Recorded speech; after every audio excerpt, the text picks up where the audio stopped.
Furiosa is the latest installment in the Mad Max saga. And as an Aussie, I feel that these movies are a rite of passage for film fans down under. I grew up loving the original trilogy, and I think it is a real gift to have creator George Miller return to this franchise all these years later.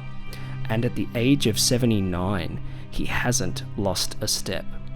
In this film, Furiosa is snatched from the green place of many mothers and falls into the hands of a great biker horde led by the warlord Dementus.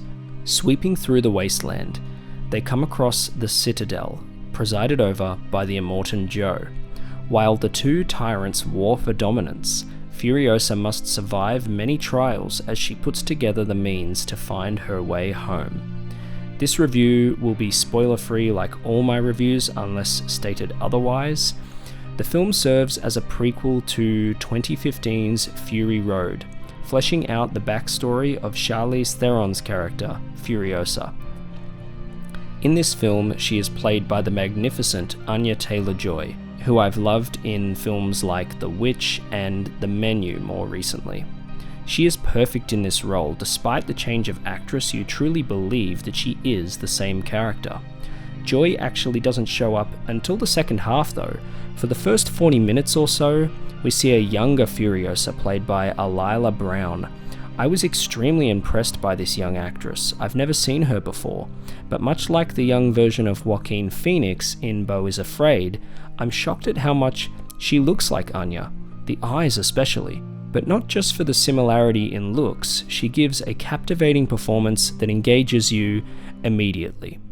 Chris Hemsworth plays the villain Dementus, and he chews up the screen. He's a lot of fun to watch. While I do love him as Thor, this is probably the best that I've seen from him. Because yes, he is really nuts, but he isn't just that, he is layered. Does he care about Furiosa in some roundabout way? Does he feel a kinship with her? These are interesting questions that you find yourself asking just based on little lines of dialogue and subtle looks that Hemsworth gives. As a huge fan of the first two Mad Max films, I am pretty beholden to the Mel Gibson performance, so I never quite got over the character being recast in Fury Road. Tom Hardy's a very good actor, but I just didn't think he fit Max all that well. Fury Road was an extremely well-made movie, but if you were like me preferring Furiosa's storyline over Max's, you may find yourself enjoying this new film more. Whilst it isn't as tight as Fury Road, I think it's an awesome addition to the franchise, boasting some of the best action sequences I've seen in a long time. The vehicular stunts are impressive, all captured in great wide shots. These action set pieces are helmed so well. They are fast-paced but flow smoothly. This film has perhaps the best world building of any Mad Max film. I really appreciated how it took its time to expand Furiosa's character, and it only enhances Fury Road, making that film even better. This film isn't quite as beautiful looking as Fury Road, but it does have great cinematography. The costumes are amazing. It is over 2 hours, which you can feel in the middle. That's my only issue with it really, it does drag a bit in the middle. However, my feelings on that may change on a rewatch, as I do feel that this definitely deserves a rewatch. This film is a change of pace for the series, and my feelings on the middle section could be purely based on expectation. Rather than follow a typical 3-act structure, the film is split into 5 sections, kind of like Fables, which makes it feel more episodic and less conventional. It also has less action than Fury Road. If you are unsure about the lack of Max in this film, then rest assured, this is very much a Mad Max film spiritually. Furiosa's path of revenge indubitably mirrors that of Max's in the original 1979 film. She has some truly badass moments, and if you love characters like Ellen Ripley from Aliens or the Bride from Kill Bill, then you will love Furiosa, I think. I truly believe that she belongs in the conversation alongside some of those classic characters. I love this world, I love the action, the aesthetic. Miller takes his time with the material. He allows the visuals to speak for themselves and keeps the dialogue to a minimum. Film is a visual medium after all, and so I love a director that relies on visual storytelling over exposition dumps. Show don't tell. The lack of dialogue and hyper-stylized visuals may annoy some, but that is George Miller for you.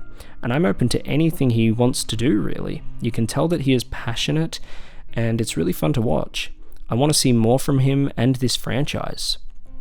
It is a gift to have an auteur filmmaker like Miller unencumbered by a meddling studio, expanding his world decades after first creating it, and on a $168 million budget.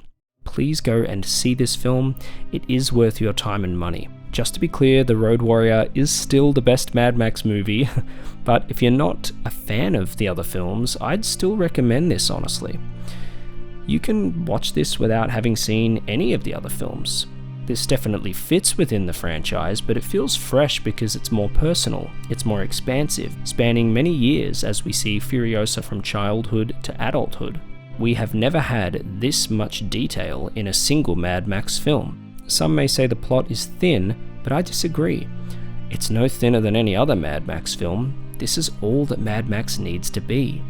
We don't need Furiosa to constantly say how she feels to convey that she is a deep character with a rich history. She is. Watch the film and you will see. She's like classic characters, James Bond or the Man with No Name from the Dollars trilogy. Less is more, it's the subtlety that is key.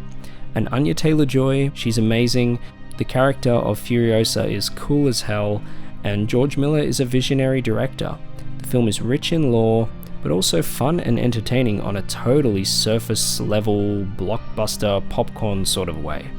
This is one of the best films of the year so far, and I'm afraid it won't make its money back, but damn, does it ever deserve to. Do yourself a favor and check it out in a cinema with a big screen and a great sound system.